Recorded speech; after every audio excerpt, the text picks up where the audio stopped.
nước lũ lúc luôn.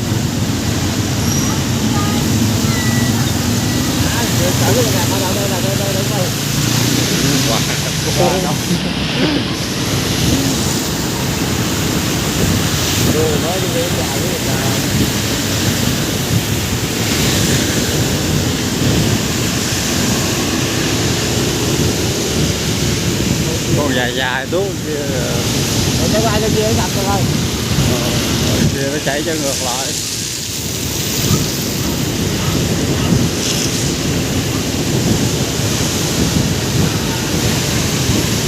Mưa thấy nhỏ mà nước dữ ta. Còn đây gần gần nó đổ mẹ tạt ướt.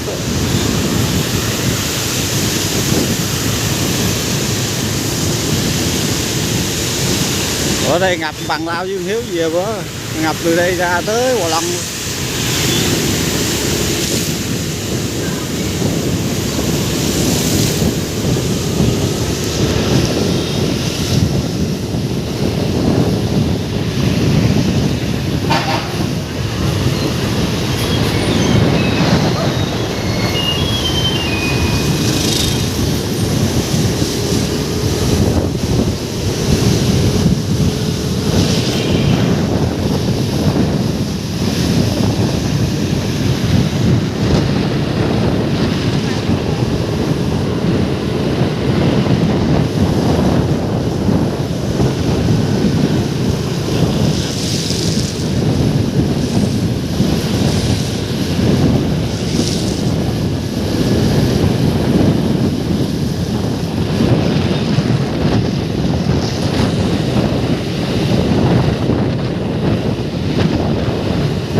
Đây ngập như gì mấy anh đây ít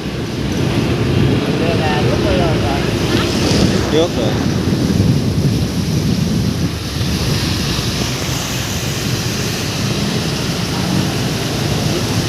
quay chưa kìa Không có dẹp nước không ra luôn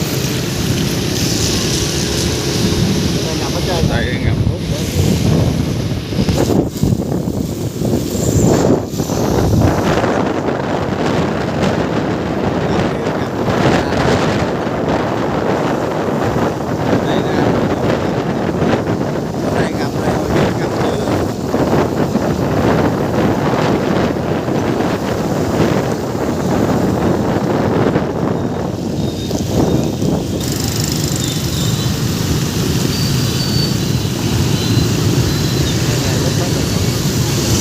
Ngập dữ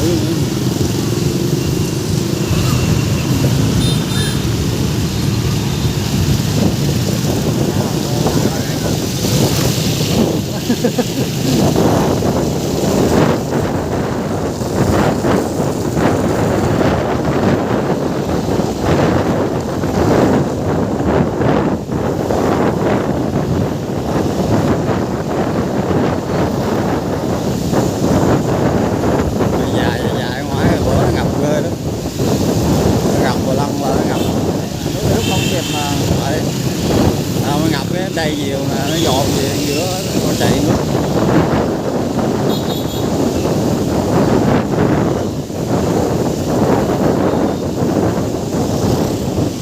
Lúc hết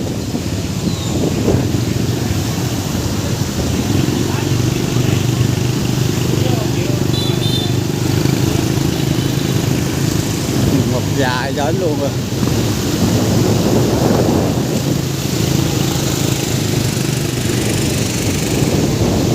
Nếu chạy hay lắm, chạy bà cố nước què chạy che trắng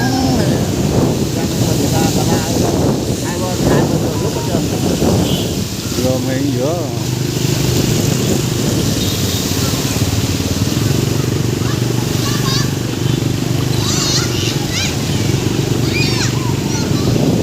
lúc xe luôn lúc hết rồi cái biển luôn. Ồ rồi. Đấy, ngập lậu bờ hết kìa. Lục ơi, lục ơi. Cắt cái quay đoạn đây nhiều đoạn trên. Hả? Cắt cái quay cái đoạn đây nhiều nè. Nó quay rồi nãy giờ cái gì vậy? Để tự chống ra đây rồi. Tức là quay cái đoạn đây nhiều nè, coi ngon. Lục rồi. Luôn, đi luôn. Đi luôn.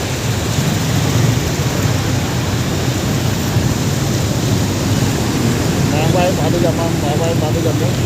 Đi về tôi gửi qua cho bà.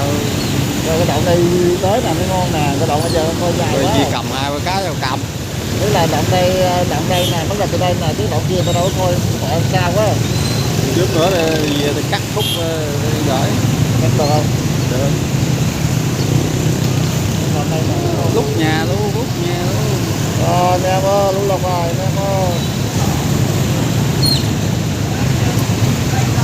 Xe hết rồi. Chạy giữa lộ thôi, không lấy trên kìa. Bớt rồi.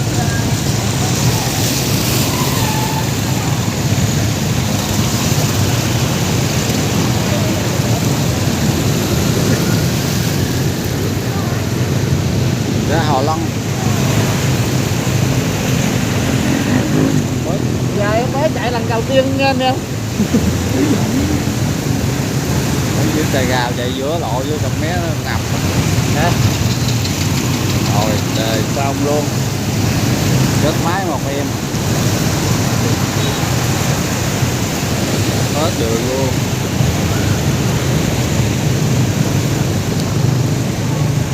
Cái biển nó này. vui lắm mà sao chứ. Kia nó giòn xuống.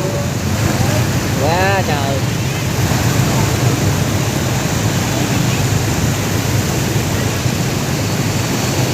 Nó tư Hòa Long đi vô cái này. Đi đến đây là sạch xe luôn á. Xe hết luôn. Cạn rồi. Qua khúc nước rồi. Tới khô rồi. Rồi dắt bộ.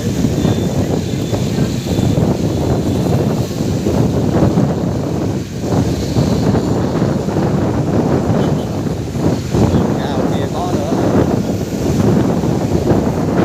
Nhưng mà Đấy. Cúp điện luôn á. Bên lúc đây 2 cái không được không? cái về lúc này đâu không có ngập dữ bằng chỗ ở ngoài kia kìa. Nó chắc khúc nặng nhiều ấy. Giải được không? Hả? Nó chắc khúc nặng nhiều giải được không? Được.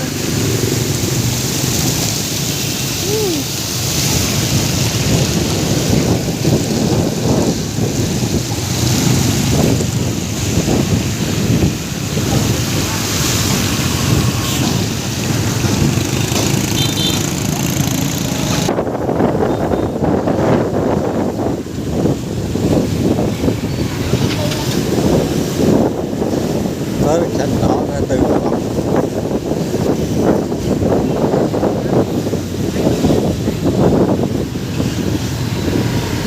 Ở đây nó ngập ngoài hết rồi.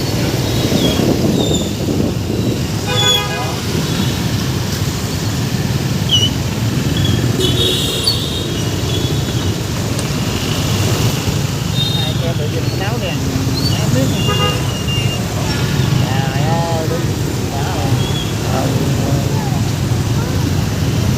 Cái tư Hòa Long này.